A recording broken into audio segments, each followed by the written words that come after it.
pukul 3.15 menit belum tahu apa maksud F emas. Macam itu juga hukum-hukum Allah Jalla wa'ala. Jadi kalau kita nak tahu, kita tanyakan kepada Allah. Kalau kita boleh berkomunikasi, Allah akan bukakan pintu gerbang hati kita. Kalau seandainya tidak terjawab pun, Allah bagikan iman dan yakin yang terpupuk di dalam dada, sehingga dengan kita tidak jadi problem, tidak terasa terbebani, bukan merupakan satu perintah yang sehingga dengan kita begitu mudah untuk kita menerima perintah dan juga begitu mudah untuk kita menjauhkan diri daripada larangan. Allahu Akbar. Kita setengah jam saja. Kalau ada soalan nanti silakan. Wahia. Atas alasan apa kalau sampai kita tidak mengaji? Atas pertimbangan apa kalau sampai kita tidak tahu barisan kedua? Bagaimana jawabannya kalau sampai kita tidak berpeluang? Muslimat, iya. Sudahkah kita siapkan jawaban kalau pada saat Allah mempertanyakan segala-galanya kepada kita dengan berbagai fasilitas nikmat yang Allah bagikan, keperluan hidup yang lebih daripada cukup, udara yang kita napasi, air yang kita minum, makanan yang kita makan, kemudian juga dengan pemberian lainnya. Apakah sudah kita siapkan jawabannya kalau pada saat masih terdapat kewajiban-kewajiban kita masih belum kita laksanakan? Secara khusus kewajiban yang pertama, Iqra bismi rabbikal ladzi khalaq, membaca atau belajar. Kalau dahulu Allahu Akbar karena ada kendaraan yang pertama, karena ada duit yang kedua, sehat jasmani dan kuat yang ketiga, aman di perjalanan yang keempat. Sementara kalau sekarang, Masya Allah tabarakallah, di dalam handphone kita boleh berkomunikasi dan juga kita boleh mendapatkan macam-macam maklumat. Di tempat tinggal kita, kalau tadinya jarak harus ditempuh sampai sekian jam, kalau sahabat kita Haji Faris yang bawa kereta, dalam 15 menit kita sudah sampai ke tempat tujuan kita.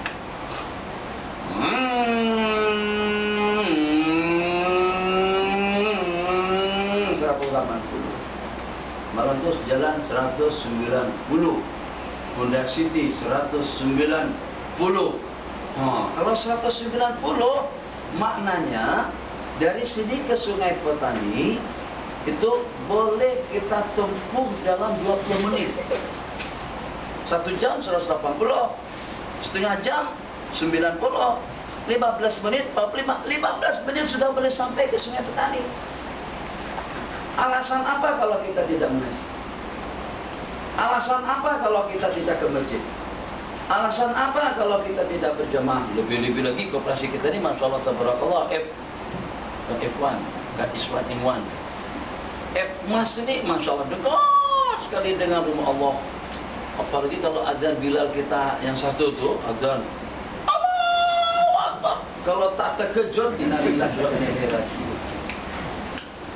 Rasanya atau langsung di majlis kedua, anak di sini malam pertama memang terperanjat sungguh.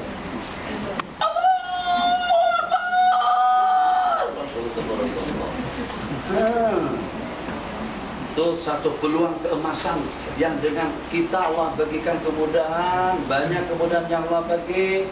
Subuh sudah makan lagi nikmat. Terus masbuk, tak berjemaah, tak turun, tak mengaji. Allah kata, nih banyaknya nikmat yang aku bagikan kepada anta. Makan cukup, donat ada, mihon ada, mie rebus ada, lagi kutiau ada, tadi pagi nasi goreng ada, kemudian kuyang ada manisnya di bawah tuh, gula di bawah, apa namanya, ada daun pisang tuh ada, pulut ada, baru tadi itu. Sehingga di tempat saya nikmat, Allah yarhamu, tempat Naci dan durian tu bon sekali, sedap sekali. Mosen kata Mak Ji ni zam-zam. Ini ajwa, kurma dengan ajwanya diam saja. Begitu tengok durian tadi suruh pun langsung mengambil kaki durian. Banyak. Nah, sampai 3 biji besar tadi tu dia. Besar dia, masya Allah, tabarakallah. Banyaknya nikmat yang Allah bagikan. Jadi kalau seandainya seperti di apa yang bergelut sekarang di Kamboja. Allahumma shalli ala Muhammad. Myanmar. Myanmar, Kamboja. Burma. Kalau saya seperti orang Burma, tak ke masjid, tak berzikir, tidak beribadah, atau jauh daripada dunia ilmu, mereka dalam. Kami sedang bertindas, ya Allah. Kami menuntut kemerdekaan, ya Allah. Atau seperti sahabat-sahabat kita di Papua. Kalau mereka tidak datang ke masjid, ada alasan sebab kami merasa tidak aman untuk datang ke masjid. Sebab kami tidak berpeluang untuk mengaji. Sebab kami tidak ada kesempatan untuk menghulurkan masa yang dengan waktu kami habis untuk melawan pemberontak, atau juga melawan kerajaan Siam, atau juga melawan penjajah, atau juga melawan pemerintah yang diktator yang senantiasa menindas kehidupan mereka. Mungkin kalau kita ke pedalaman dengan orang-orang asli, kata orang asli, tak ada pun orang yang datang berceramah, datang mengadakan pengajian, itu juga mengadakan daurah di tempat kami. Atau seperti di Kalimantan, ada yang namanya orang-orang Dayak, atau juga pedalaman lagi yang dengan kehidupan mereka, ya Allah ya Arhamar Rahimin, untuk mendapatkan segelas air yang bening dan bersih saja sulit. Kita di sini hujan saban hari, buah-buahan macam-macam, pakaian macam-macam, tinggal pilih jalan. Pilih mau yang mana tuh? Pakistan ada, India Pakistan ada, yang putih bagus, yang hitam juga bagus, beli saja. Nanti Allah saya usahakan agar dapat diskon dalam 20%, insyaallah. Beli saja, beli saja. Tinggal milih-milih saja lagi, masya Allah, tabarakallah. Sampai sandal yang dikatakan terselepa, yang betul seperti selepa Rasul pun ada juga situ. Masya Allah, tabarakallah. Udaranya segar, makanannya sedap, murah lagi. Haji, saya boleh tunjukkan restoran-restoran di Jakarta, tak payah ke Jakarta, di Bogor saja kita masuk restoran Padang, pilih tak perlu sampai 10 lauk, cukup dengan 2 lauk saja. Kita 4-5 orang. Kalau tak ada duit dalam 100 RM, tak payah masuk, tak cukup 100 ringgit. Kita di sini, masya Allah, tabarakallah, nasi seperti gunung jerai, lauk seperti dengan alur janggus, masya Allah, gunung janggus kan? Gunung Krian, Gunung Krian. Nasi seperti gunung jerai, lauk seperti gunung Krian, masya Allah, tabarakallah. Betul tak? Betul. Kan free kita makan di situ, diuruskan sama Haji Jamal, masya Allah, tabarakallah. Masya Allah, tawar lagi, ada kue masuk lagi, ada ayam masuk lagi, ada gulai masuk lagi, masya Allah, tabarakallah. Betul Sahir? Betul, masya Allah, tabarakallah. Nikmat yang dengan kita kadang-kadang teringat nasib daripada saudara-saudara kita. Jangankan untuk menikmati makanan yang senyaman itu, jangankan untuk melaksanakan ubudiyah dengan tenang dan senang, jangankan untuk melangkahkan kaki ke masjid-masjid melaksanakan salat berjamaah untuk memastikan apakah nanti aku boleh hidup sampai besok pun tidak boleh. Di Palestina, Syria, kalau nak tengok orang-orang siap, minta maaf, bukan kita kata kita orang kita ni bodoh, tidak. Lembutnya, kulitnya lembut, perawakannya mungil, kemudian dengan kulitnya putih, kemudian penampilannya bagus. Wih, pernah tengok orang Syria? Iklenek, lembut. Kalau Abang Sanusi, mungkin sedikit buka ada orang seperti orang Arab, itu masih kelas yang ke-19 lagi kalau dibandingkan dengan ketampanan orang-orang Syria. Orang Indonesia masih cantik-cantik, lakinya tampan-tampan, lembut, ramah tamah. Nasib mereka seperti apa sekarang ini? Ada yang punya kesempatan untuk mengaji. Kitab saya, 2 kitab saya pertama dicetakkan di Syria, dan Kalimat Thayyib. Itu kira-kira dalam 20 tahun yang lepas. Sekarang bagaimana keadaan Syria? Saudara-saudara kita juga Tak ada waktu lagi untuk mengaji, tak ada waktu lagi untuk ke masjid, tak ada waktu lagi untuk berzikir. Ada waktu hanya setakat untuk memasukkan peluru, untuk membom, untuk menembak, untuk menyelamatkan diri daripada serangan musuh. Itu nasib saudara-saudara kita seagama. Di Patani pun juga semacam itu. Kashmir, Palestina tidak ada perbedaannya. Jadi kesimpulannya apa saja buat dengan ia tadi itu.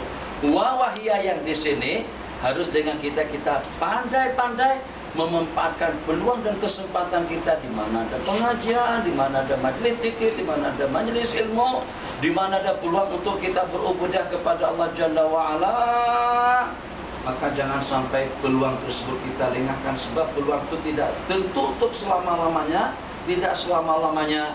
Sebagaimana dengan kita mengaji untuk teknologi kita, mengaji untuk elektronik kita, mengaji untuk pentadbiran negara dan politik kita, mengaji juga untuk kita boleh berkomunikasi dengan Allah dengan dialog yang dapat kita pahami dan dapat kita hayati.